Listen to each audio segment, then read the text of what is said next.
What's up guys, welcome to another episode. What I have in front of me here is the ENGWE E26 e-bike, and every single time that they send over a bike, it's super high quality and I love riding it every single time. Now if you watched the previous episode with the Lacrosse Thunder, that was in fact the biggest bike I ever tried on this channel. However, this bike is even bigger than that. What you have here is a high step model. You literally have to throw a leg over this in order to sit on it, but they also have a step through model where this doesn't exist, so you literally step through it and get on it, which would be a lot more comfortable. So if you're a shorter stature person, then that's what I would recommend for you, because this bike can be ridden by tall people and by short people. But if you're short like me, somewhere around 5'5", 5'6", then I would recommend that you get the step through model. This e-bike is in Bumblebee Yellow, which is my favorite actually. I really like this color because a lot of the e-bikes nowadays are just bland and boring. It's either like a dark blue, a gray, or a black, and I like the fact that this kind of stands out. So Bumblebee Yellow works for me, but if it's not for you, then they also have Galaxy Gray and they also have a Gem Blue color. Besides that, pretty standard and pretty common these days, depending on where you look, but 750 watt hub motor in the rear with a 1000 watt peak. We're going to be testing that out on the road in just a little bit, but for now just keep that in mind, and remember that it's 750 watts, and I'll describe to you guys exactly how it feels once we're on the road. Speaking of being on the road, ENGWE claims that this does 87 miles on a full charge. Well, the good news is that we are at a full charge. Let's go ahead and take a look at the dash and see what it says. We're going to talk about the dash in just a little bit because I like it a lot as well. Every single time I ride one of these things, they get better and better, but we are at 5 bars, so fully charged up and ready to go on this beautiful test ride. And as you can see, this bike is a hardtail, meaning it does not have a suspension in the rear, unlike most of their other bikes. However, there's one difference between this bike and the other bikes. Even though this is a hardtail, it still has a little bit of a suspension mechanism built into the seat post.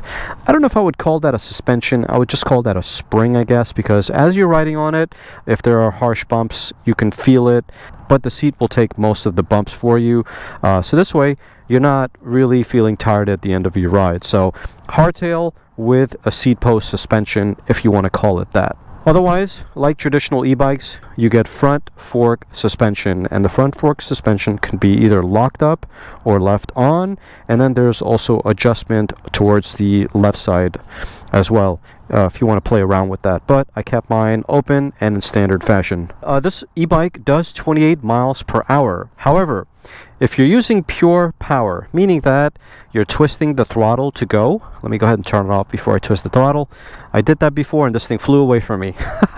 So yeah, if you're twisting the throttle, you're going to get a maximum of 24 miles an hour. However, if you're doing pedal assist will take you all the way up to 28 miles an hour. You can get up to 28 miles an hour with the Shimano shifter. The Shimano shifter has 7 gears. And quite recently, ENGWE e-bikes have been introducing hydraulic brakes on their e-bikes, and this one has it as well. And then you also get a rear rack over here. You can use this for Uber Eats, or if you want, you can put like a milk crate back here or something that they sell on Amazon and use it for grocery runs. Perfect for first and last mile trips. And as you can see here, it has bolts, so you can bolt it directly to the back of this unit. And then last but not least, as I was talking about, the LCD screen. Let's go ahead and hop on the bike and I'll show you guys what's what. To turn it on, you get this little switch mechanism here.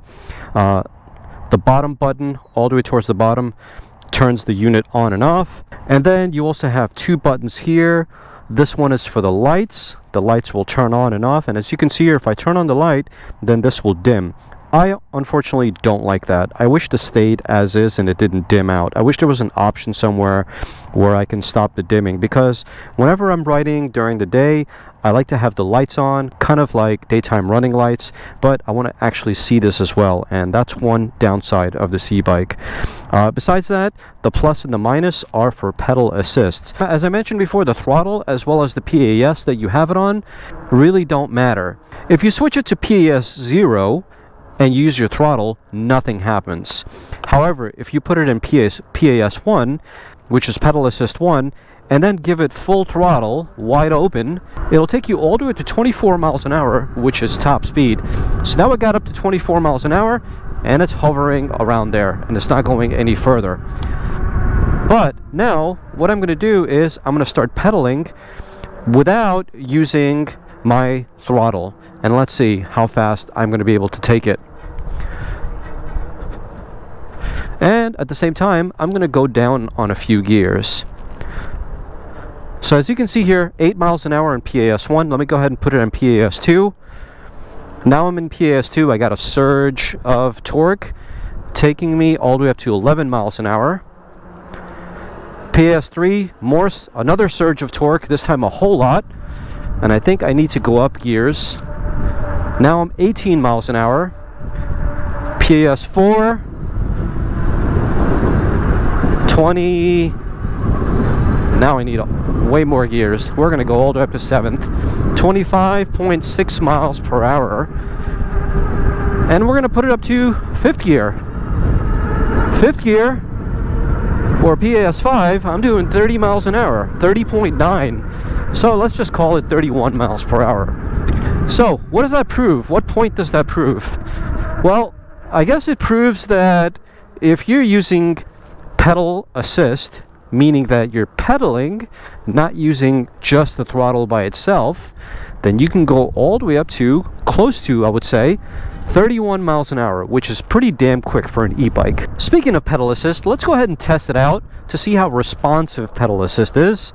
I'm in 7th gear at the moment. I think I'm going to keep it there. That's where usually I like to keep these bikes. Now I'm pedaling, and I'm noticing that there's a small surge of torque moving me right along. I'm not exerting that much energy, which is great. The pedal assist seems to be pretty immediate. It doesn't take a full revolution in order for the pedal assist to kick in. As soon as I pedal, I'm noticing that the surge of torque is moving me forward and giving me more power. And that's something that I like, because there are some e-bikes that while you're pedaling, even 1 or 2 revolutions, the pedal assist doesn't kick in. And so I wonder if this bicycle has a torque sensor or not, because some e-bikes have torque sensors and it makes pedaling these bikes a lot easier. At least that's what it feels like to me. These are some sketchy places, man. This area feels kind of sketchy, but it's a bike lane, so why not? Let's go. Let's see where it leads us. But anyway, as far as comfort is concerned, because this is a hardtail, you do feel more of the bumps. But because it's a big boy bike, you can like literally stand up on the pegs, and now it's like riding a nice big off-road motorcycle. If you ride motorcycles, then you know what I'm talking about. But overall, the front suspension does a pretty good job, I feel.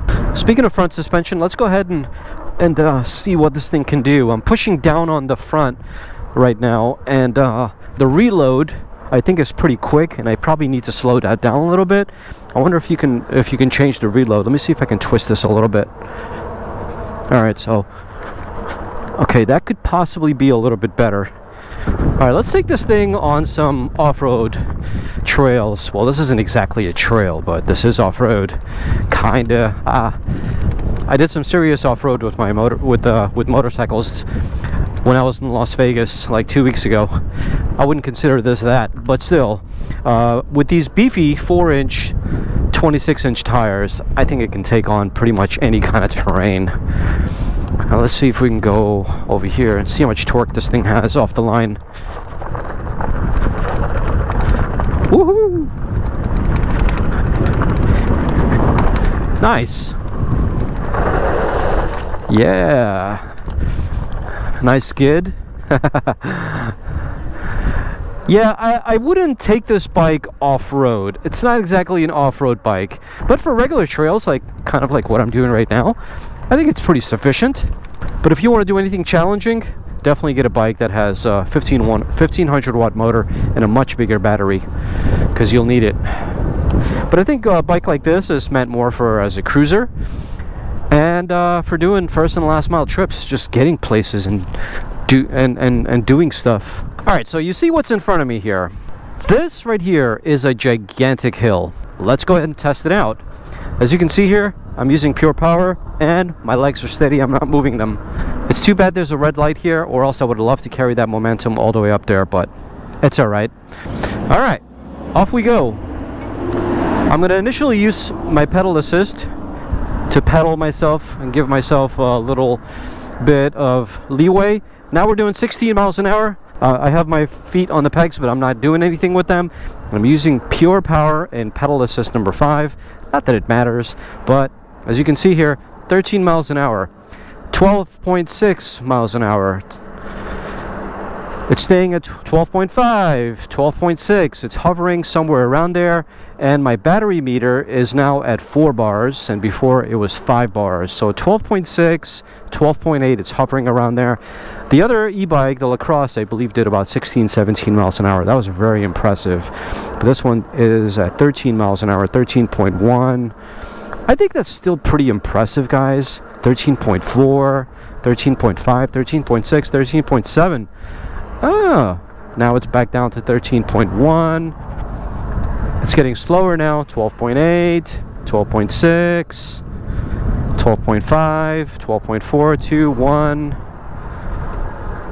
Yeah, it's struggling, guys. I'm going to start pedaling. Let's see what we can do with pedals.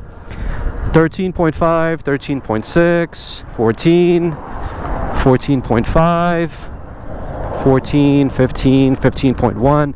Yeah, so if you're going up hills and you're exhausted and you can't pedal for the life of you and your battery meter is where mine is, then yeah, it can bring you up hills like this, but I recommend using pedal assist as well, so this way the bike doesn't die on you. Because if you're low on batteries, that hill will kill any bike. I don't care what kind of bike you have if you're low on batteries. But anyway, we're going to be going down this hill now, and we're going to see how stable this bike is going down some considerable speeds. Alright, so 19 miles an hour. I don't think I'm going to pedal. It's no need to, because it's just a downhill. I did the same thing with the Lacrosse. I think that went close to 40 miles an hour before I felt sketched out, and I used the brakes. I think I'm going to do the same thing with this, but that bike, just like this one, had 26 by 4 inch tires. 35 miles an hour seems very, very stable at the current moment, although a little bumpy. 30, 40 miles an hour, I'm going to use my brakes. I don't care what kind of bike you got. 30, 40 miles an hour on a bike is pretty sketch going down a hill. Especially with oncoming traffic. No bueno. But here's the good news. The brakes, as I mentioned before, being hydraulic, are absolutely sensational. Top tier brakes, my friends. These things slowed me down plenty. I used the front and the rear brakes to slow myself down. Fantastic job. A little bit of grass off-roading. It's doing pretty well, just a little on the bumpy side. I would have liked it if this bike had rear shocks, but still, it handles pretty well, even on grass, thanks to those beefy 26 by 4 inch tires. And now we're going to an area where I typically like to test out the turning radius and handling of this e-bike, just in case you enter some competitions, which I doubt you ever will. But I'm here to test it out and let you guys know exactly what's what. Alright, so here we go. You see this thing right here? This middle pillar, whatever you want to call it? We're going to go around this thing and see how well this thing handles. Whoa. I almost had a front end washout right there. Yeah, so it turns in very well. Good turning radius, as you can see here. Give you guys a little tip. If you want to make your turns really sharp, look all the way to the left. Turn your head all the way to the left. Don't look straight ahead. Yeah, so very, very good turning radius. Let's go ahead and turn the bike around and do the other side as well. All right, here we go.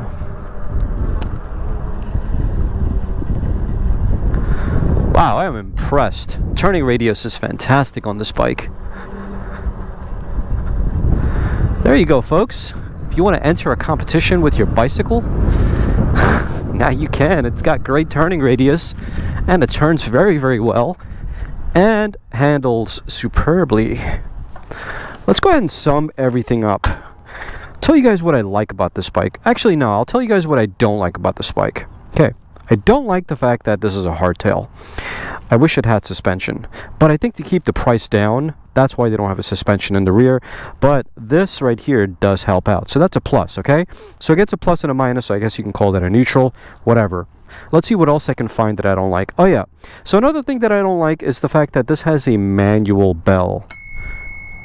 Okay, I don't like that. I like the fact that if you have a bell, it should be integrated into the front light, and it should be an actual honk.